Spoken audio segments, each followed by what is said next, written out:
Hello, friendos. This is Laz. This is the Fright Club, and this is going to be my very short, spoiler-free review of The Flash, which I just walked out of the theater seeing. Now, I'm sure people get like, Flash? I'm not Flash. Laz, that's not a horror movie. We doing reviewing that? Well, I saw it, so I figured, what the hey, might as well review it. And I'm not going to see the Boogeyman because it's nothing but jump scares, and I'm not doing it in a theater. People piss me off. So anyway, The Flash. Plot is essentially Barry goes back in time to save his mom and dad. They save his mom from dying and his dad going to jail. And in doing so, breaks time, comes back into a different timeline where they're alive, but teenage him or college student him is there. And Bruce Wayne is now Michael Keaton. And they have to stop Zod. And they get Supergirl. Off they go, whacking this ensues. That's the basic plot. The good parts, not many, actually. Seeing Michael Keaton as Batman, honestly, that made me smile. As much as I say Adam West is my childhood Batman, Michael Keaton really is too, because it was the first Batman movie I ever saw in theaters. So it was Keaton's Batman. Keaton's Batman essentially is the reason why I started reading Batman comics. So it was really cool to see him. Supergirl wasn't bad. I was expecting a lot more annoyance, but not bad. Not bad at all. That's about it for the good parts. I know what I'm about to say. People are going to go, but it doesn't have to be just like the comics. It doesn't have to be like that. As long as it's a good story, why do you care? And everyone who's thinking that or about to say it or even type that, eat a bag of dicks. Because for anyone who's a comic book fan, you all know. You know, if you're going to do a storyline, do it right. Or at least do it close to right. Because they basically did Flashpoint, but not. You know, it was just kind of like it had none of the weight, had none of the pathos to it.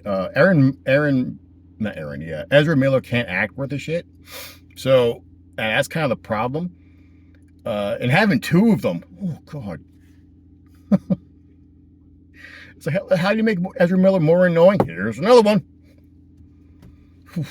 Just, I'll get into the Barry in a minute, but it's just, you know, Flashpoint as a storyline, as a comic book event, is complicated enough to a degree with enough intricate stuff.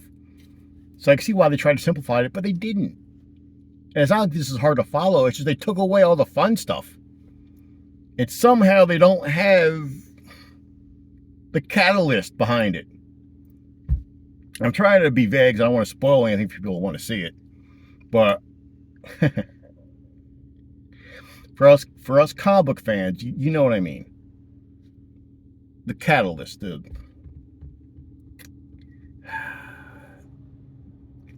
man in yellow.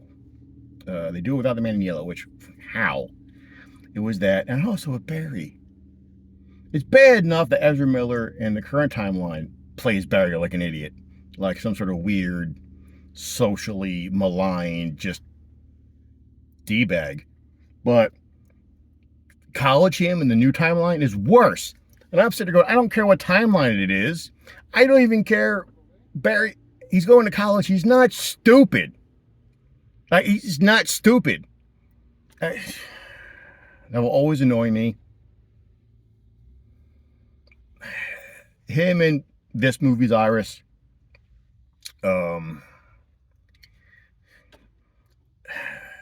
have chemistry, which they don't. They have about as much chemistry as Amy Adams and Henry Cavill did in Man of Steel. And it's basically my same complaint about it is there's no reason for them to be wind up even close together, even in the same state, other than the fact that it's Flash and Iris West. There are bits at the end where if you know the spoilers, they're in there. And they're annoying, but at the same time, there's a part of me that kind of liked one of them. It made my inner child happy. Made me honestly tear up a little bit just to see who I saw. Again, I hate being vague, but I'm going to be. There's enough bits in there that I could nitpick about, like, they're in the ending fight where they're fighting Zod and a bunch of the other Kryptonians, and you got both Flashes running around and punching them. I'm like, no. If Flash, metahuman or not, he's still a human being, ran super speed and punched Superman, he shatters every bone in his hand, in his body. It's that sandwich effect. Like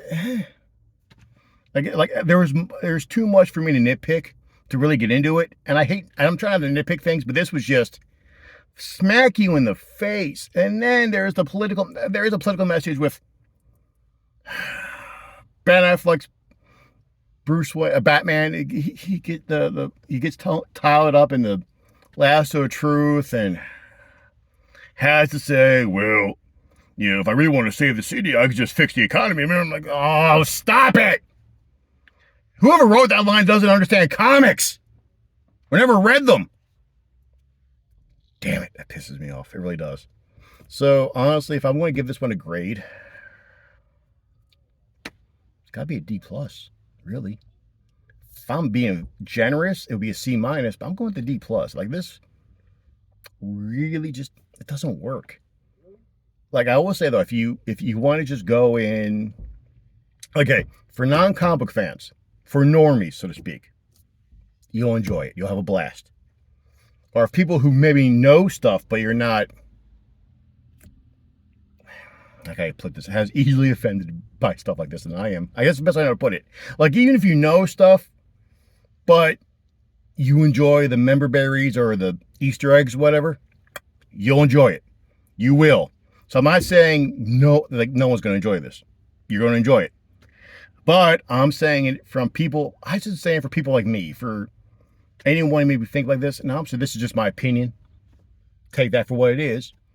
But this is not good at all. Not as bad as Shazam. Shazam might still be the worst franchise in the DCEU. But, you know, that's about it. So, till next time, kids, catch y'all in the Fright Zone.